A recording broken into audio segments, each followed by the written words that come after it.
Hola, ¿cómo están? Bueno, vamos a empezar un nuevo núcleo. En este caso nos vamos a enfocar en un tema que tiene mucha historia en el campo de la salud pública de América Latina, que es la temática, digamos, de la planificación y las políticas de salud, ¿no? Esta relación entre planificación y políticas. Y me voy a basar en dos autores muy importantes en el campo de la salud, uno argentino y otro chileno, que ahora les voy a contar con mayor precisión. Pero antes de entrar en la especificidad del pensamiento de estos referentes del campo, quiero hacer, y para ser fiel a ellos y a su perspectiva epistemológica, quiero hacer una muy breve y ligera contextualización, ¿no? De cómo surge el pensamiento de la planificación en América Latina en el campo de la salud. Eh, para eso me voy a remitir caprichosamente a una reunión, ¿no?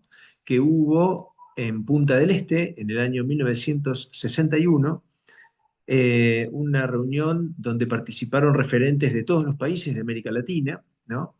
En el marco del Consejo Económico y Social de la Organización de Estados Americanos, de la OEA, ¿no? En Punta del Este, como les decía, donde se puso en marcha un programa de ayuda económica y social de Estados Unidos y los organismos de crédito internacional para América Latina, ¿no? En esta reunión, los países se comprometían a planificar su economía y también planificar la acción, la inversión, etcétera, en las áreas sociales, salud, educación. Eh, y para eso se comprometían a construir indicadores, producir información, sistematizar la producción de información y tratar de cumplir con metas, con objetivos y metas cuantitativas de carácter económico para recibir los desembolsos progresivos que el plan contemplaba, digamos, ¿no?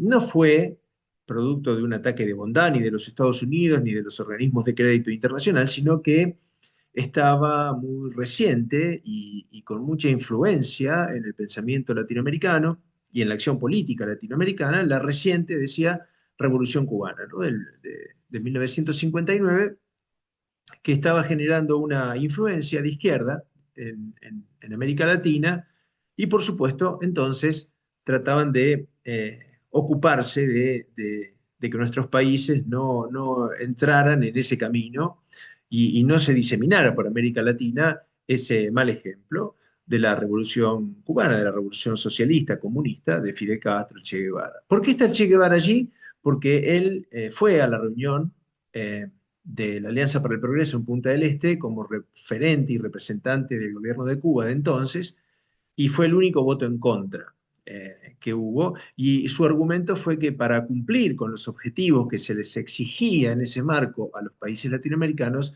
había que abandonar el sistema de producción capitalista y que por ende era Cuba la única que iba a poder cumplir los objetivos trazados, al menos en las áreas sociales, salud, educación, etcétera, ¿no? Eh, Algo de esto hay porque incluso en un libro mucho más acá en el tiempo, en los 90, la querida Dora Barrancos y un brasileño, Eugenio Vilaza Méndez, escriben que hablan sobre este temor a la extensión latinoamericana de la influencia de la Revolución Cubana. Entonces se pusieron en marcha un montón de dispositivos por parte de los gobiernos centrales, del capitalismo desarrollado, digamos, como se decía entonces, y empezaron a proliferar, ¿no? Las áreas de planificación económica cercanas a los gobiernos latinoamericanos de entonces, ¿no? Hubo como una epidemia, dicen estos autores, de planificación por ese entonces.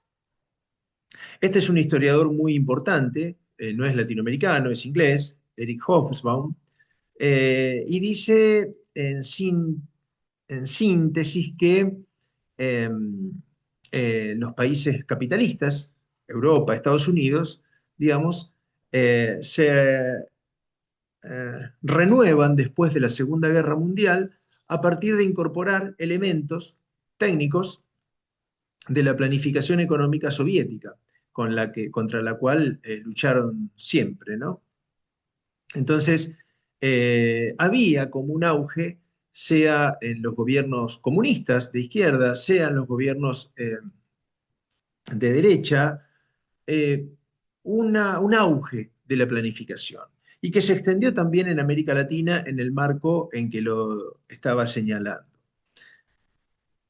En ese entonces, nuestro querido maestro Mario Testa, recientemente fallecido en noviembre del año pasado, en noviembre del 2024, con 99 años, un amigo muy querido, Mario, médico. Él era un médico cirujano de tórax y a finales de la década del 50 del siglo pasado, 59, más o menos en el tiempo en que transcurrió la toma del poder por los comunistas en Cuba, él se pelea con la medicina que venía desarrollando, era un cirujano de tórax, eh, trataba cuestiones de tuberculosis y cirugías, etcétera, y se pelea, digo, con su vocación como médico, empieza a sentir que está haciendo una medicina que él no deseaba, que se estaba transformando en un médico que él no quería ser, que había perdido su compromiso social, etcétera. Era un poco la ebullición de la época. Y tenía un amigo economista en Venezuela, en una oficina de planificación que estaba al lado de la oficina del presidente de la República de Venezuela de entonces, un amigo acá de la vida, argentino, que estaba trabajando allí en planificación económica. Y como sabe que Mario entra en esta crisis, que renuncia al hospital y que no sabe qué hacer, lo invita a irse a Venezuela. Y cuando llega a Venezuela, un poco perdido, sin saber muy bien qué hacer con su vida, estaba en crisis vocacional, profesional, él dice una cosa muy graciosa, que dice, bueno, yo llegué allí, eran todos economistas de diferentes líneas de pensamiento, ¿no? No todos eran de izquierda, ni todos eran liberales, ni todos eran keynesianos, había de diferentes perspectivas, todos muy, muy importantes después terminaron siendo, entre los cuales estuvo Carlos Matus también, el chileno del cual les voy a hablar después. Estaban trabajando en la planificación económica en este marco que les digo, a partir de la Alianza para el Progreso también, del año 61. Por esos primeros años de la década del 60, Mario anduvo por allí y él, lo risueño que les decía, dice, ellos me vieron llegar y como yo era médico, debía saber de salud y estaban muy preocupados por el hecho de que salud se llevaba una buena parte del PBI de los países de América Latina y no había ningún tipo de indicador, no había ningún tipo de parámetro de qué se producía en salud. En educación también, pero más en salud. Más costosa era para los gobiernos y no había claridad de qué era lo que se producía, ¿no? Con esa lógica económica. Y como Mario tenía mucha facilidad para las matemáticas, entró en sintonía con todo ese grupo y empezó a trabajar en técnicas y métodos de planificación en salud, de un modo bastante prematuro, digamos, vinculado con los economistas, y fue trabajando en diferentes cuestiones que terminaron sintetizándose en una publicación famosa que es, bueno, acá hay algunos elementos de la biografía de Mario que pueden leerlo, lo dejo un ratito, ¿no? Mario es un referente muy importante en salud en América Latina, eh, muy reconocido, muy querido por su compromiso, por su militancia, les decía, y en esos años, retomemos al comienzo de la década del 60, empieza a trabajar en planificación en salud y termina siendo el principal autor, no el único, de una publicación famosa que se llamó Programación de la Salud. No dice planificación porque daba muy soviético, digamos, la palabra planificación. Eh, o sea que indagaba en problemas conceptuales y metodológicos de la programación en salud, una publicación del año 65, como se ve allí, medio borroso, eh, publicada, les decía, en el Centro de Estudios del Desarrollo Económico y Social, dependiente de la Universidad Central de Venezuela y la Organización Panamericana de la Salud, ¿no? Donde se presentaban allí una serie de estrategias y de dispositivos de abordaje del problema de la salud desde la racionalidad y la perspectiva económica, creando metas, indicadores, objetivos, indicadores que se usan, valga la aclaración, hasta el día de hoy, ¿eh? Y entonces este método, que se conoció así como el método de planificación en salud del CENDES OPS, se propagó y se enseñó y se difundió por toda América Latina y proliferaron entonces las oficinas de planificación en salud en los gobiernos de América Latina, ¿no? Esta foto es posterior. Mario, en la segunda mitad de la década del 60, se la pasó, vivió en Venezuela, se fue con la familia para allá y trabajó para la OPS y trabajó difundiendo esta técnica de planificación en salud. Eh, pero también fue el principal crítico, él, que había sido el creador en buena medida del método CENDES OPS de planificación en salud, fue su principal crítico. Y uno de los elementos críticos, para sintetizarlo brevemente, es una frase que es famosa de Mario, que dice: le dimos valor cero a la única variable que no podía tener valor cero, que es el poder.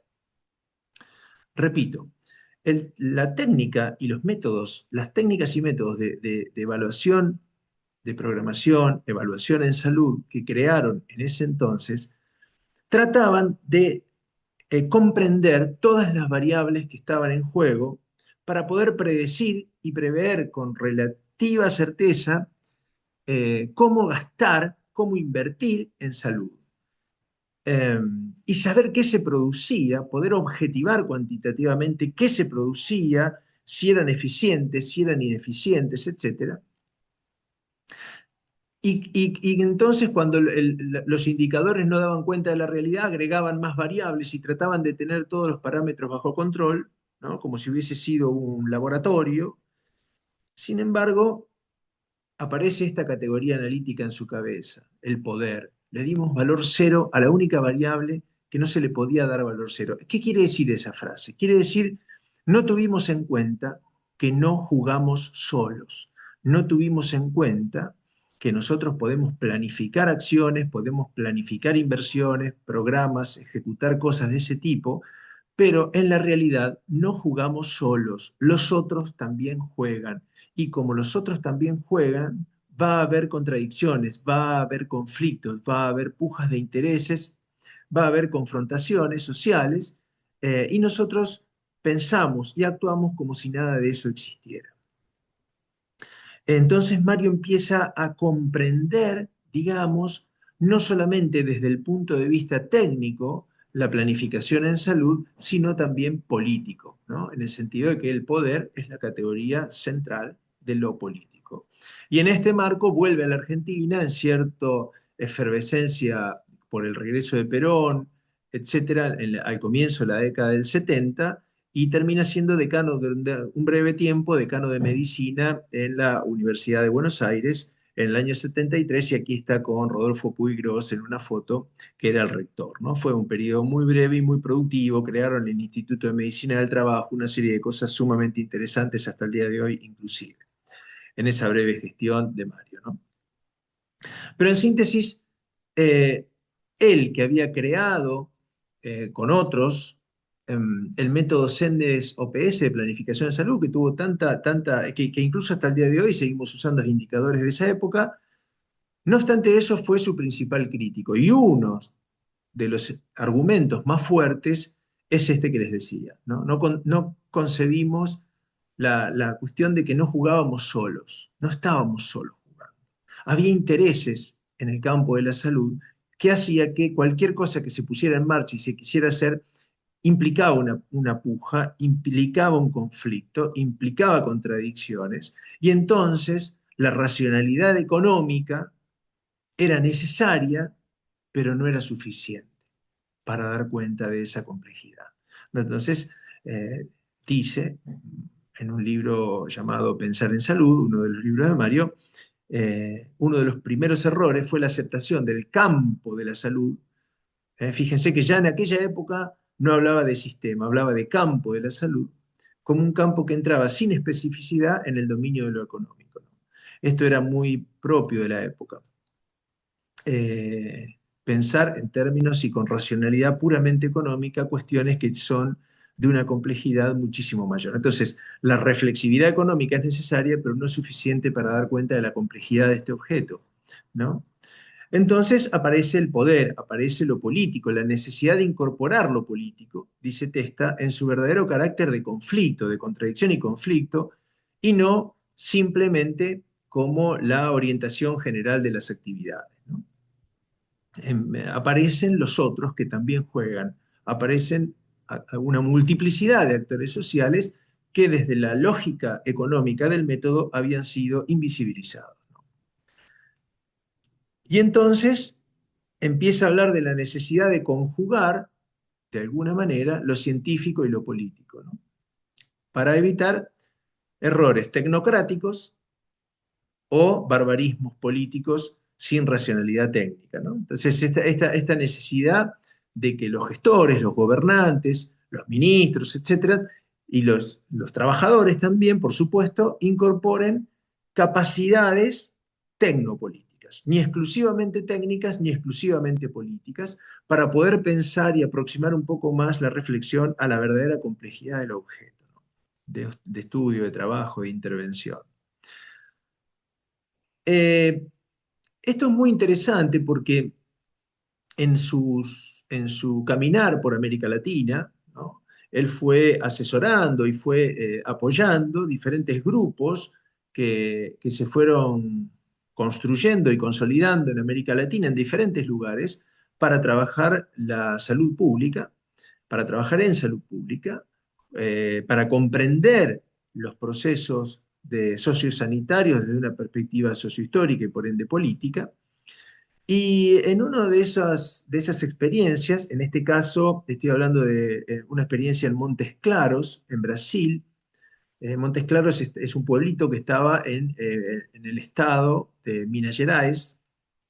Allí va a dar también estos cursos de planificación en el año, ya más acá en el tiempo, en el año 1976. Y allí en las discusiones, alguien que estaba trabajando también de un modo muy temprano con la estrategia de atención primaria de la salud, piensen que la declaración de Alma-Ata, por ejemplo, sería de 1978.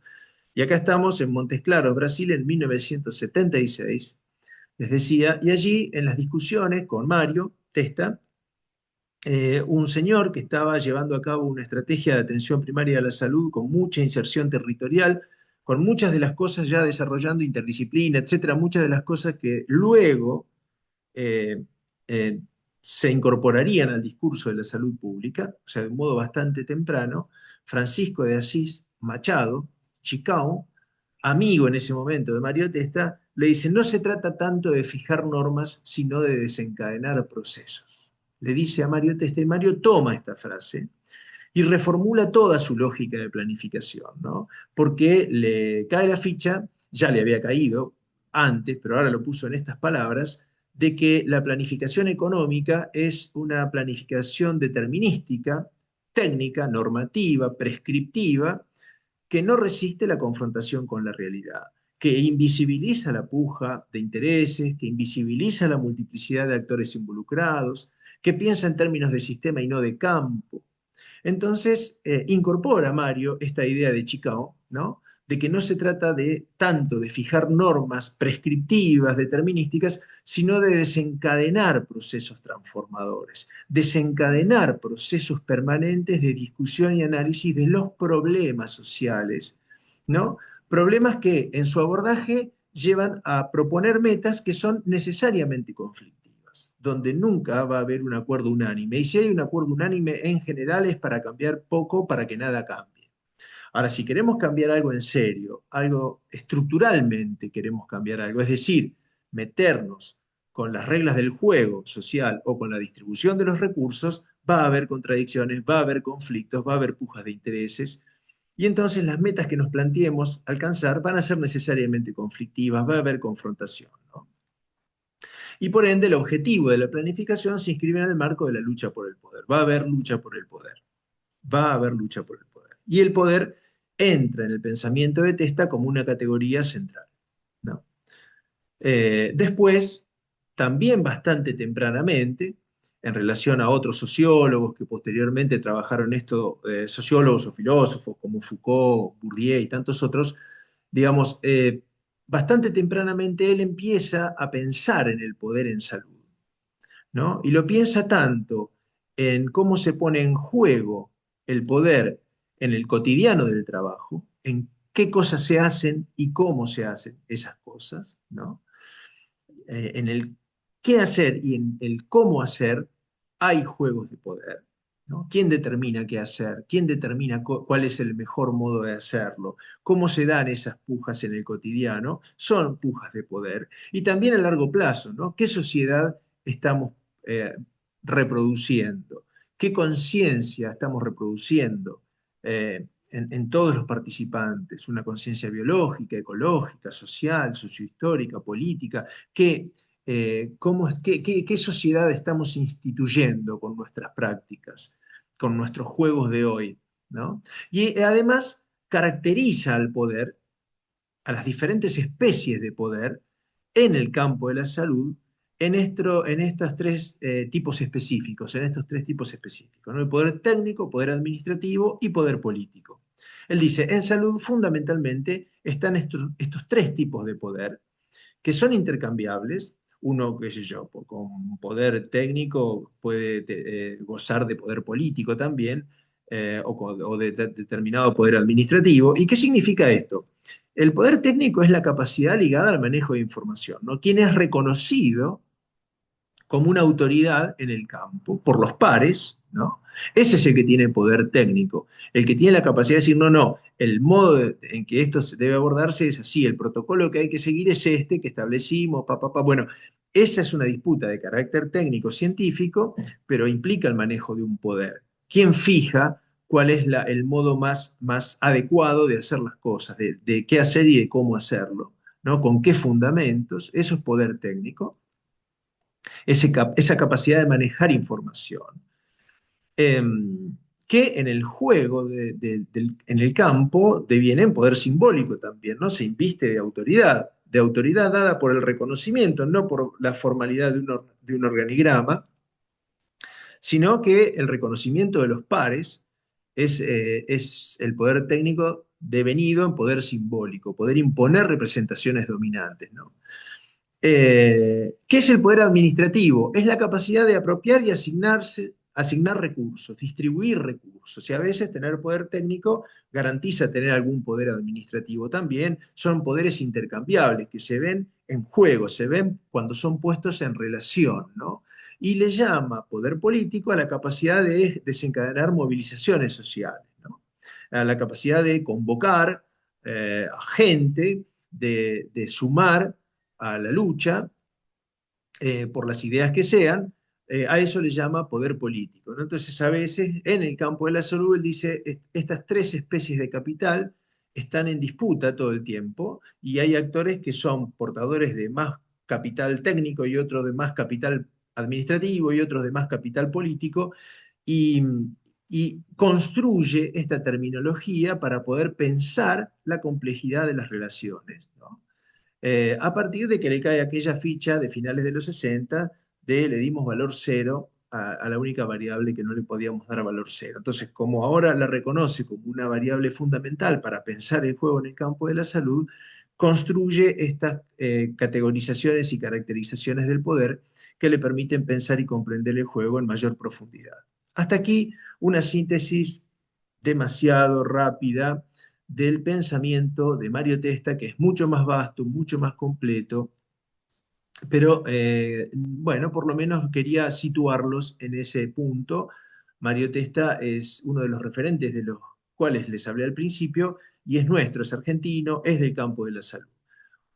Ahora, un compañero de Testa en aquellos primeros años de la década del 60 en Venezuela fue Carlos Matus. Carlos Matus, ustedes ya saben, lo han visto en otras materias, es un economista chileno, ingeniero en realidad de formación de grado, con una formación muy sólida en economía, en Harvard, en planificación económica.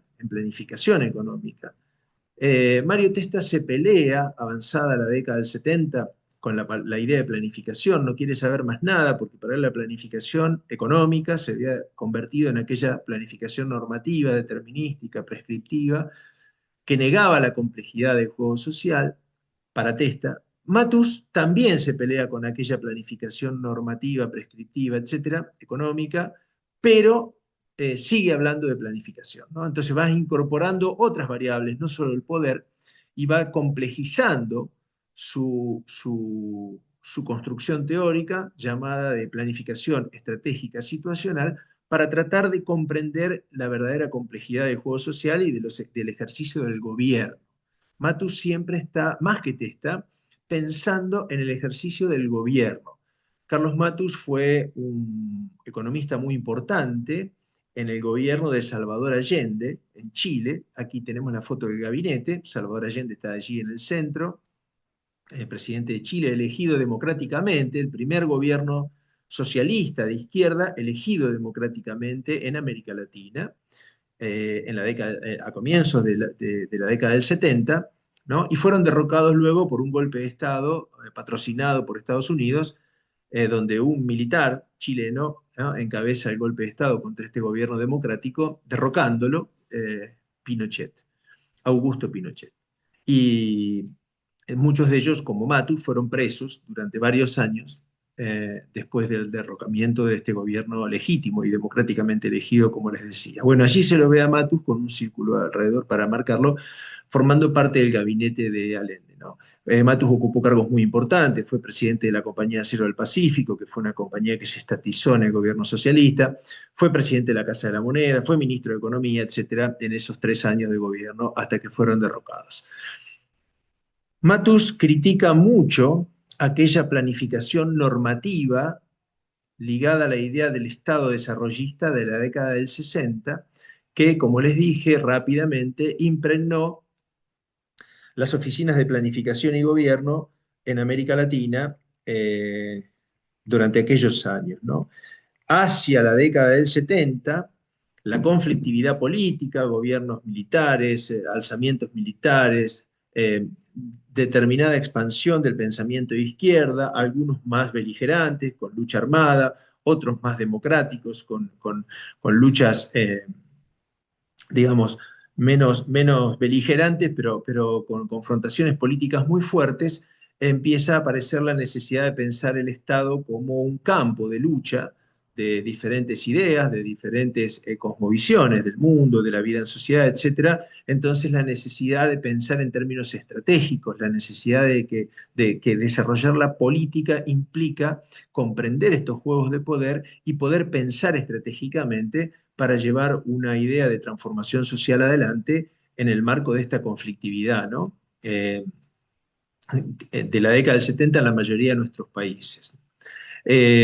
Uno podría decir que groseramente que la planificación normativa, prescriptiva, de carácter económico, técnico interventor, fue propia de la lógica de la década de los 60 en América Latina y alcanzó también al campo de la salud, como les dije, ¿no? Y en la década del 70 empieza a pensarse más en términos de que esta puja es larga, es dura, es conflictiva, es difícil, y entonces la necesidad de desarrollar un pensamiento estratégico, dirá Mario Testa, la necesidad de desarrollar una planificación estratégica, dirá Carlos Matus, durante la gran parte de la década del 70 en América Latina. En los 80, en Inglaterra, en Estados Unidos y más hacia los 90 en América Latina, viene una gran ola eh, neoliberal. Ya habíamos tenido nosotros en la Argentina la experiencia de un gobierno económicamente neoliberal, con discurso de Estado mínimo, el gobierno con la política económica de Martínez de Oz en el gobierno militar del 76 al 83, y una segunda ola neoliberal, ya ahora en un gobierno democrático, el gobierno de Carlos Menem, también con la cuestión del Estado mínimo, la fragmentación del campo, la superespecialización, la alienación de los fines por los medios, el reinado de la eficiencia y estas características que vuelven ahora con nueva máscara, pero con viejas mañas en el gobierno actual, ¿no? La idea de Estado mínimo, de retiro del Estado y de avance del mercado, ¿no? Entonces, creo que al pasar queda claro que tanto Mario Testa, que se lo ve allí en una foto poco nítida, pero es linda foto porque están en Brasil dictando un seminario, quien está al lado de camisa roja es Mario Hamilton, un pediatra argentino exilado en Brasil, y su compañera Susana, ¿no? Con Mario dictando un curso en Brasil, y también en Brasil dictando un curso de planificación estratégica, Carlos Matos. Eh, Les decía que me parece que en este breve resumen de la vida y la obra y las contribuciones de estos dos queridos autores referentes, se ve, me parece, la potente personalidad autocrítica que ambos tuvieron, ¿no? Ambos desarrollaron cuestiones conceptuales, teóricas, metodológicas, y a su vez fueron sus principales críticos de los propios desarrollos teóricos metodológicos que ambos cultivaron, digamos, ¿no? Matus criticando muy fuertemente la planificación normativa económica, y Testa criticando muy fuertemente la aplicación de esa lógica de planificación normativa al campo de la salud. Ambos fueron profundamente autocríticos, y me parece que es una cuestión valiosa que hay que destacar, ¿no? Matus escribió muchísimos libros. Uno de los más famosos es Adiós, señor presidente. Se lo pueden bajar, está colgado en internet, es fácil de acceder hoy a ese libro. Eh, y allí él explicaba algunas cosas. De alguna manera hay algunas escenas como que teatraliza reuniones de gabinete del gobierno socialista de Salvador Allende, y dice cosas tan autocríticas como la siguiente, autocríticas del propio gobierno del que formaba parte, ¿no? Usted supo, excelentísimo señor presidente, que gobernar es una tarea dura, mucho más compleja y de naturaleza distinta a ganar elecciones, ¿no?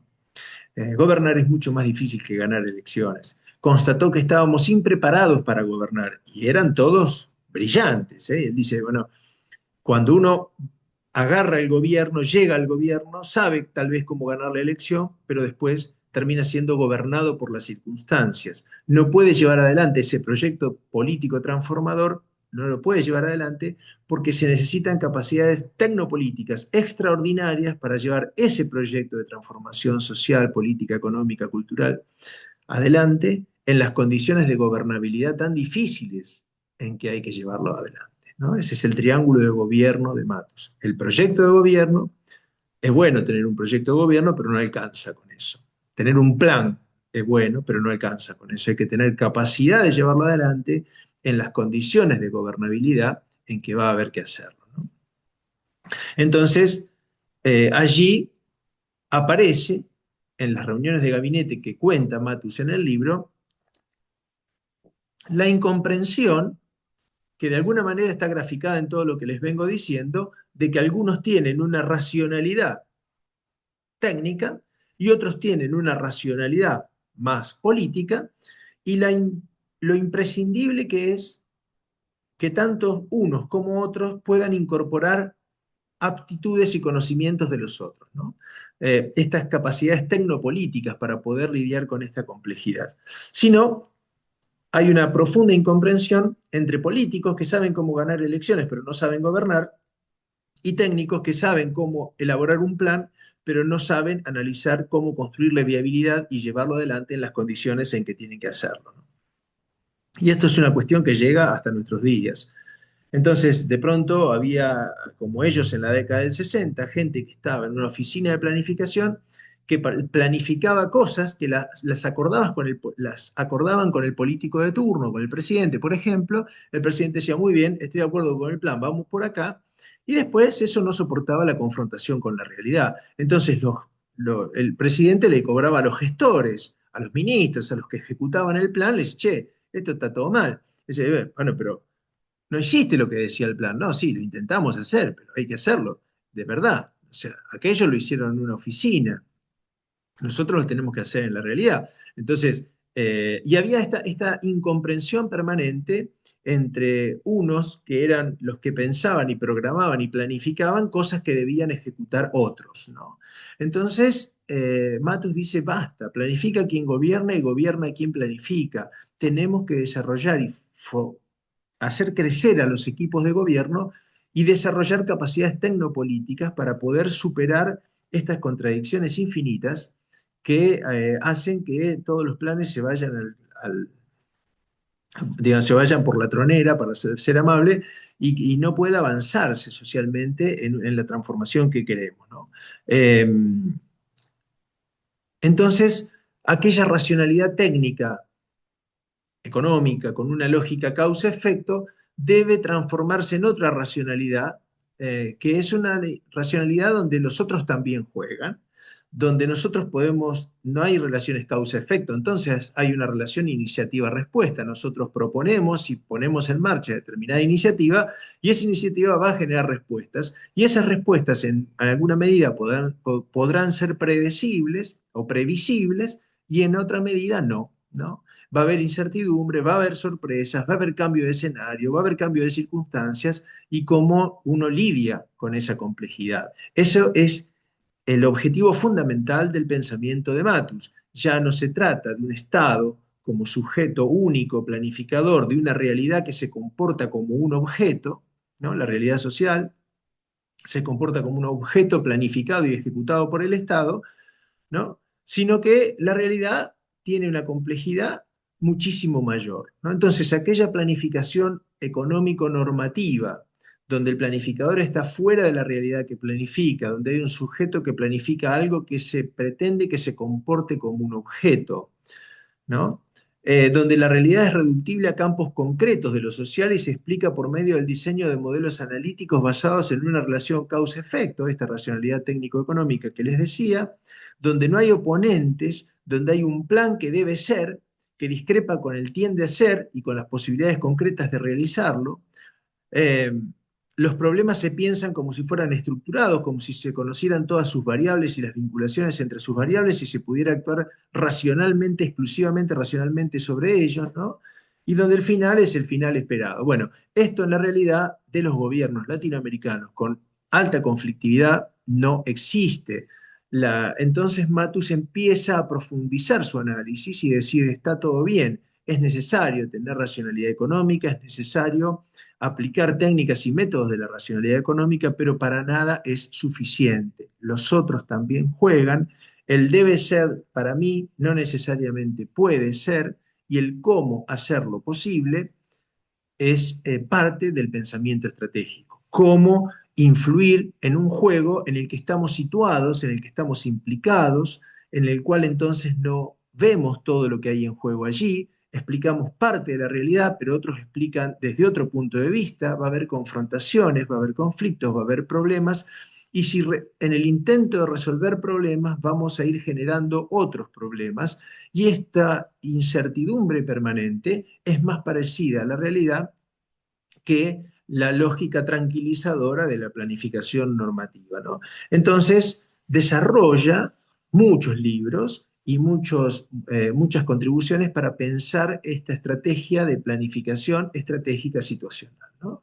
Donde el planificador está dentro de la realidad que planifica, el sujeto está comprendido en el propio objeto de reflexión, por lo cual siempre explica con algún grado de ceguera situacional, se difuminan los límites entre sujeto y objeto, digamos, explicamos algo que nos implica en lo que estamos implicados, hay varios actores en juego, en disputa, va a haber que pensar en términos interactivos, esto de iniciativa-respuesta, va a haber que pensar en qué está pensando el otro y qué intereses tiene y cómo lidio con esas diferencias, ¿no?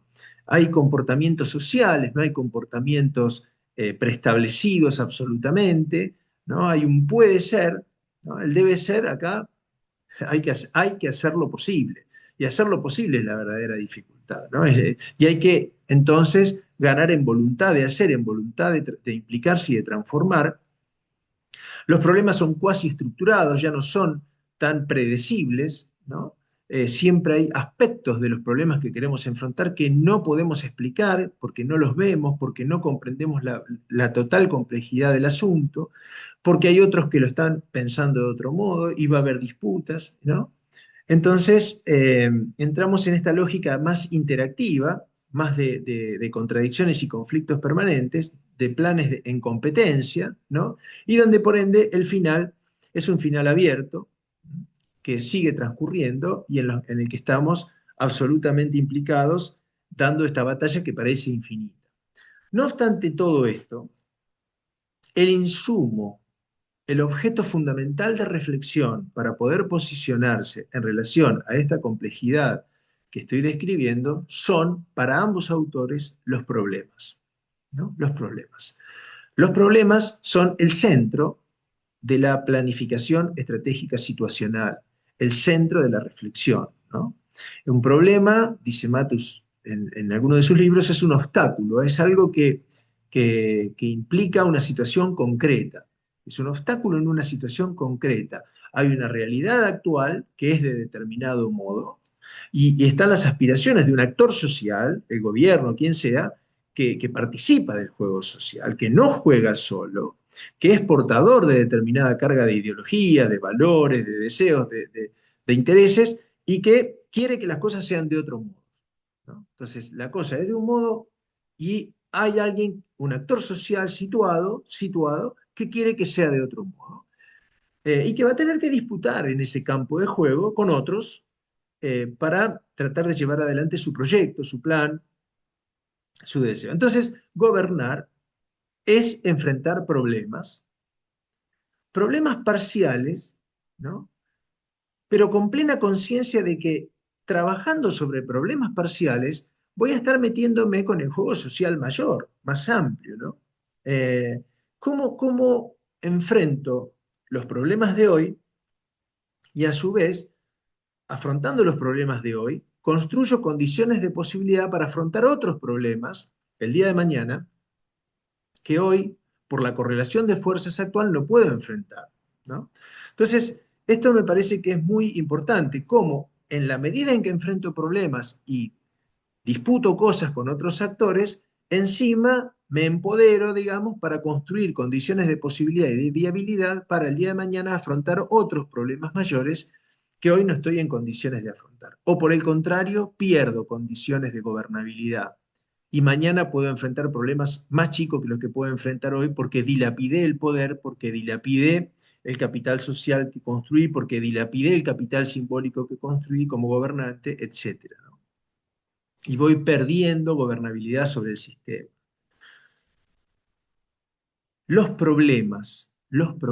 Este es el objeto de estudio, de reflexión, de análisis de ambos autores.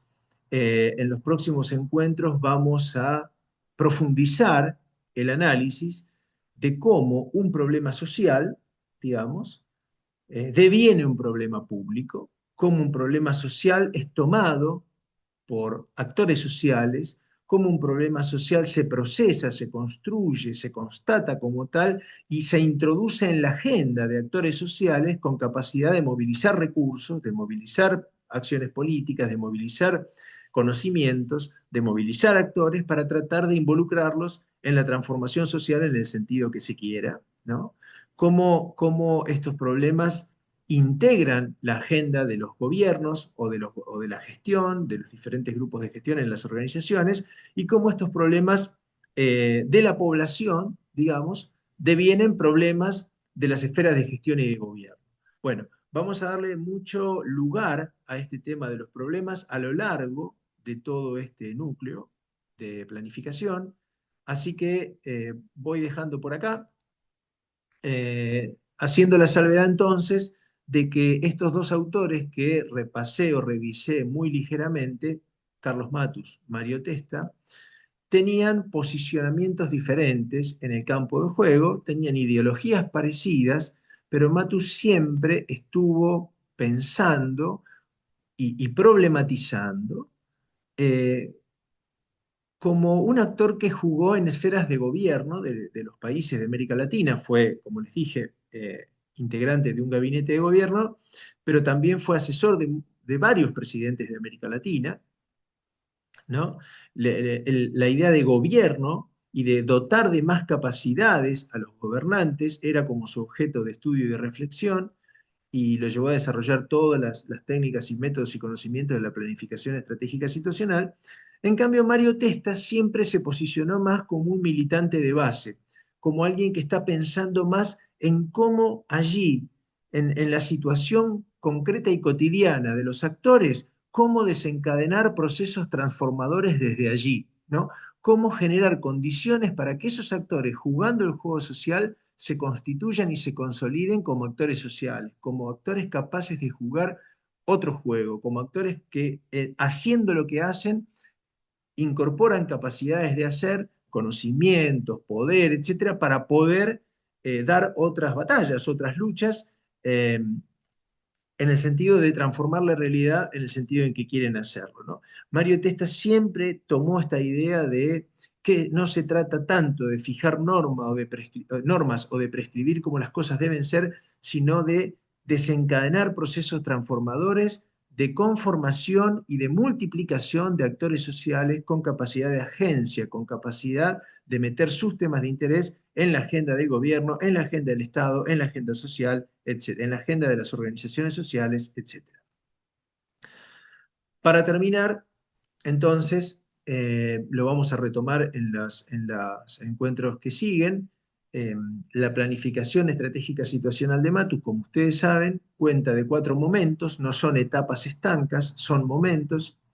Eh, el momento explicativo, que es el momento de identificar, seleccionar y explicar los problemas que queremos que integren nuestra propuesta de acción, nuestro plan de gobierno, etcétera. El momento 2, el momento prescriptivo normativo, que es el de diseñar planes para enfrentar esos problemas y para transformar la realidad. El momento estratégico, que es el momento de analizar la viabilidad de ese plan y de cómo construyo condiciones de viabilidad y mejores condiciones de posibilidad para llevar adelante ese plan de acción para enfrentar los problemas que jerarquizamos. Y el momento del hacer, del recalcular y del corregir y de seguir haciendo, en el sentido de llevar adelante una propuesta transformadora, ¿no? Esto van a ser cuestiones que vamos a abordar en los próximos encuentros. Bueno, dejo por acá este primer encuentro, les dejo un abrazo, nos vemos en la próxima.